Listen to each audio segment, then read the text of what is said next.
Assalamualaikum warahmatullahi wabarakatuh. Alhamdulillah bertemu lagi dengan saya setelah libur lebaran ya, di pertemuan 9 untuk mata kuliah manajemen proyek teknologi informasi. Jadi kali ini saya mudah-mudahan kalian selalu sehat dan dalam lindungan Allah, amin. Mohon maaf lahir dan batin. Kali ini saya akan mengajarkan tentang pembuatan proposal project IT yang nanti akan dipresentasikan di pertemuan 13. Jadi pertemuan 9 ini membahas tentang proposal project IT. Kalian bentuk kelompok, satu kelompok yaitu 5 orang. Nanti kalian buat video YouTube di pertemuan 13, 14, 15, 16.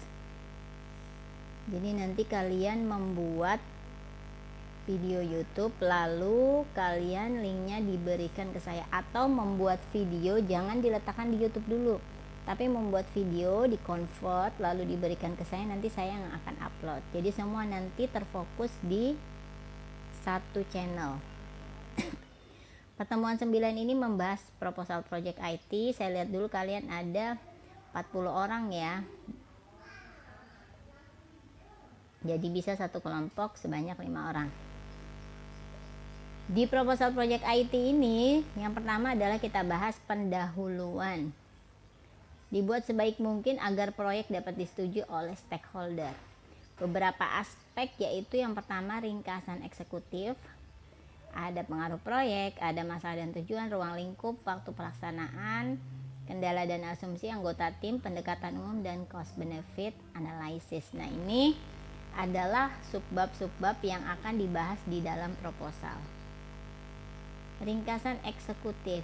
Ringkasan eksekutif apa sih? Penjelasan singkat apa rencana proyek yang ditujukan kepada para eksekutif, manajer, atau stakeholder. Jadi penjelasan singkat dan juga menjadi satu-satunya dokumen yang dibaca sehingga dibuat secara singkat. Ini seperti layaknya di dalam buku itu ada sinopsis di belakangnya ya. Jadi sebuah proyek ini pun harus ada uraian atau penjelasan singkat. Penjelasan ringkasan eksekutif terdiri dari 2 atau 3 lembar. Nah, ini lebih banyak daripada sinopsis. Sini ya. Yang kedua adalah keselarasan dan pengaruh proyek. Berisi pertanyaan. Yang pertama, pengaruh proyeknya berisi apa nama proyeknya, lalu diberi penjelasan singkat, lalu mengapa proyek dilaksanakan, apakah pengaruh pelaksanaan proyek, lalu apakah selaras dengan strategi bisnis, dan juga apakah proyek yang serupa pernah dilakukan. Nah, itu pertanyaan-pertanyaan tersebut harus dijawab di dalam proposal. Contoh, what is the project name and provide a brief description. Nah, ini semua harus ada jawaban di dalam proposal. Karena proposal ini sangat berpengaruh, apalagi kalau kalian mengikuti tender-tender ya, di dalam BUMN, pemerintah, itu sangat berpengaruh isi dari proposal. Ini pertanyaan-pertanyaan dengan bahasa Inggris, tadi dengan bahasa Indonesianya, ini hanya terjemahannya saja. Masalah dan tujuan. Kalau kalian membuat TA ada permasalahan, ada tujuan, sama juga dengan membuat proposal untuk proyek. Ada masalah dan ada tujuan, dijelaskan secara singkat masalahnya dan dijelaskan juga tujuannya. What is the problem? What are the main objective atau goals of the project? Jadi masalahnya apa, tujuannya apa, agar proyek tersebut menjadi lebih jelas arahnya. Yang keempat, ruang lingkup.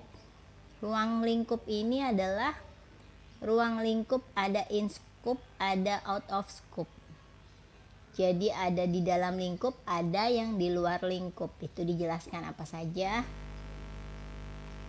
Yang kelima adalah waktu pelaksanaan proyek. Ada kapan proyek akan dimulai, lalu kapan proyek selesai, dan sebutkan milestone-nya. Milestone-nya ini adalah jangka waktunya. Misalkan proyek mulai bulan Januari dan selesai bulan Desember, maka milestone-nya dari masing-masing tahapan ini dijelaskan untuk jangka waktunya. Yang keenam adalah kendala dan asumsi. apa kendala-kendala proyek, lalu resiko-resiko yang bisa dianalisis yang akan terjadi di masa yang akan datang dan kemungkinannya juga harus diberikan solusinya. Jadi kalau kita menganalisis resiko itu harus juga ada solusinya. Yang ketujuh ini anggota tim. Anggota tim ini yang paling penting di dalam suatu proyek, karena keberhasilan itu tergantung dari anggota tim. Yang pertama disebutkan pemilik proyek siapa, pimpinan siapa, anggota timnya disebutkan siapa-siapa saja, lalu berapa banyak waktu yang dapat diberikan dalam proyek, berapa persentasenya, dan apa pengaruhnya terhadap departemen masing-masing. Ini perlu dijelaskan di dalam suatu proposal proyek. Contohnya seperti ini: first name, last name, rasional, area of expertise. Jadi areanya misalkan programmer, expertnya di mana, atau analyze, atau dan lain-lain. Berapa persen mereka berkontribusi di dalam proyek. Lalu ini juga project sponsor. Sponsornya ini disebutkan siapa saja yang mensponsori proyek tersebut, lalu manajernya siapa, lalu waktu yang dibutuhkan untuk menyelesaikan proyek. Misalkan waktu sehari itu butuh waktu 12 jam, berarti 50% time allocation. Jadi alokasi tiap-tiap anggota tim berapa persen. Apa pengaruhnya? Misalkan pengaruh untuk beberapa departemen yaitu meningkatkan produktivitas dan efisiensi, itu contohnya. Pendekatan umum. Pertimbangan dalam hal implementasi proyek, misalkan produk diuji coba atau UAT namanya sebelum diimplementasi secara menyeluruh. Jadi dipertimbangkan ketika implementasi, kapan implementasinya, lalu alasan pilihan yang diambil. Ada selection option and rationale for the selection, ada indicate approach with supporting rationale. Jadi alasan di sini ditulis. Alasan pertimbangan dalam hal implementasi proyek, kenapa proyek tersebut harus diimplementasikan, lalu bagaimana mengimplementasikan, apakah sebagian-sebagian atau menyeluruh, disertai dengan alasan. Yang kesembilan adalah cost benefit analysis. Cost benefit analysis ini terdiri dari yang pertama, manfaat keuntungan yang diharapkan dari proyek yang sudah dipegang, boleh dalam rupiah atau mata uang lain. Yang kedua adalah manfaat lain yang diharapkan selain uang, kalau tadi yang pertama uang ya.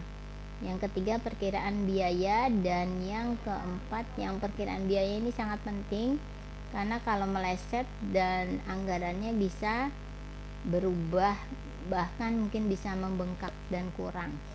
Lalu berapa lama ROI, return of investment, berapa lama dalam pengembalian modal.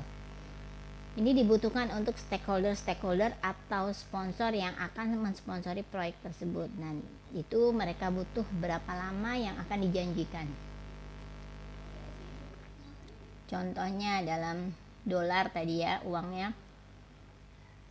Lalu keuntungannya, lalu berapa biayanya, ROI-nya, misalkan 3 tahun. Nah, itu agar si stakeholder atau si sponsor yakin untuk mensponsori proyek kita. Contoh proposal proyek UPSI seperti ini. Online payment for Universitas Bina Sarana Informatika. Proposal proyek ada logonya, lalu perancangnya di sini namanya Komisi TI, lalu ada nomor telepon, lalu ada linknya, websitenya dari perusahaan, lalu tanggalnya berapa. Tinggal dibuat tadi. Lembar persetujuan proposal. Nah, ini ada timnya, bagiannya apa aja, lalu lokasinya di mana.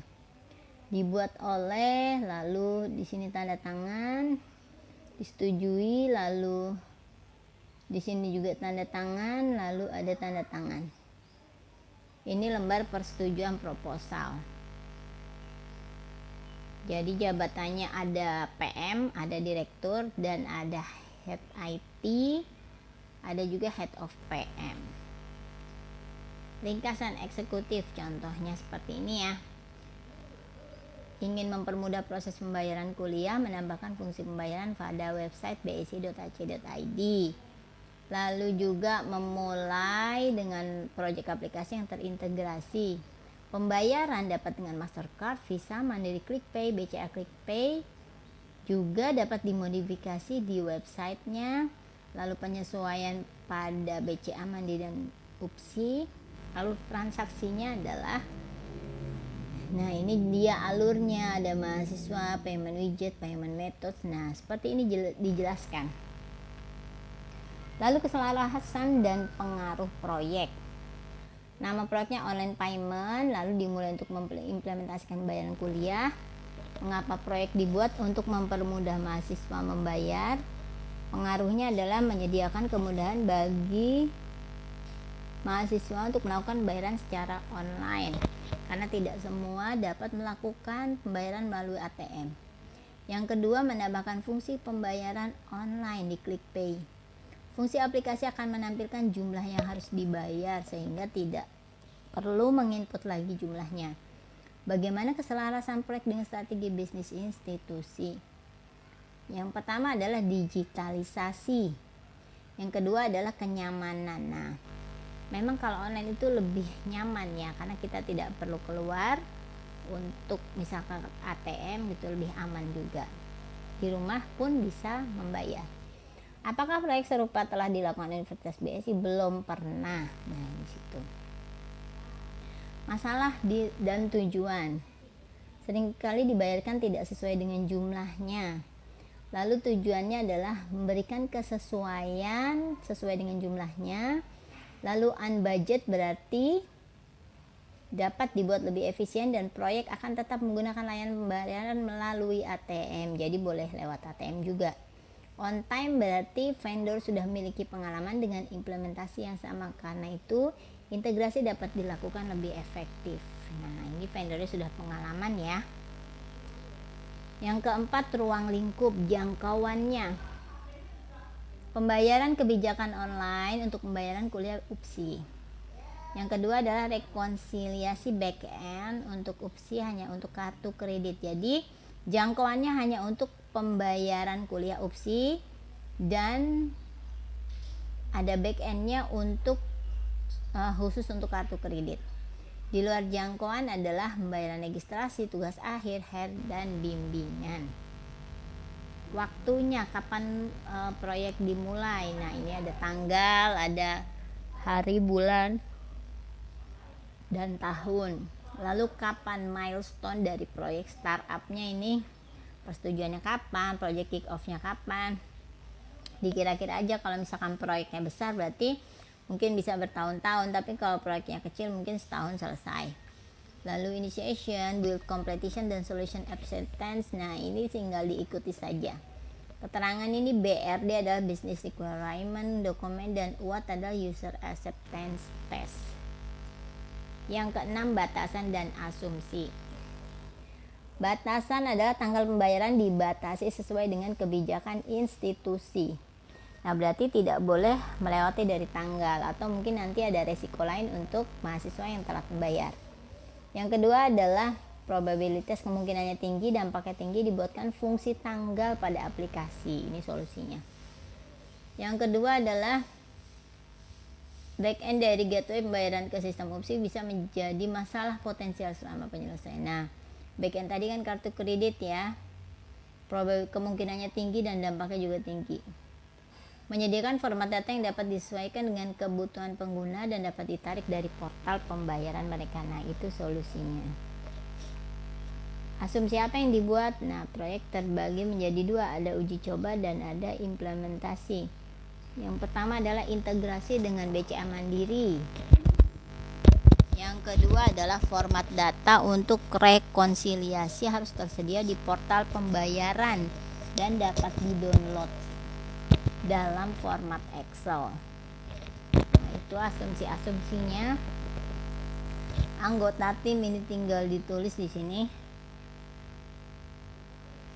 Pemilik proyek, manajer, lalu ada anggota tim, nama belakangnya di sini, lalu ada keahliannya, rasional ini adalah pengalamannya di mana,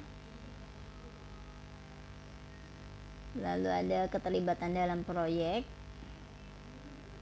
lalu ada presentasinya. Di presentasi mereka dalam ikut terlibat dalam proyek.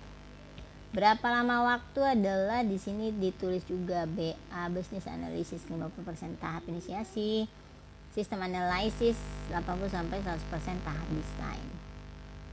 SME adalah Subject Matter Expert. Itu selama persyaratan pengumpulan dan elisitasi di tahap inisiasi. Apa pengaruh dengan bagian masing-masing? Pengaruhnya adalah sumber akan memiliki waktu yang terbatas untuk melakukan tugas operasional dan fungsional mereka sehari-hari. Itu pengaruhnya. Pendekatannya adalah, nah ini ada implementasi, ada pengujian, ada umum. Seleksi pilihan dan alasan. Pengalaman pelanggan ini sangat penting. Nah, makanya selama uji coba itu harus kita ketahui umpan balik dari si pelanggan. Jika diperlukan maka ditambahkan perangkat tambahan dalam tahap 2 berdasarkan masukan dari tahap 1. Tahap 1 adalah percontohan akan menggunakan situs pengujian beta, lalu akses terbatas ke beberapa pelanggan. Yang ke-9 adalah cost benefit analysis. Keuntungan proyek CBA yang telah dibuat, lalu manfaatnya nyaman dan baik untuk KUPSI karena memiliki fitur pembayaran online, lalu berapa biaya merujuk ke CBA. CBA ini ada persyaratan tadi di BSI ya. Apa ROI proyek selama 3 tahun dan merujuk ke CBA lagi. CBA itu cost benefit analysis. Nah, ini tugas di untuk pertemuan 13 dan 14 dikumpulkan pada pertemuan 11.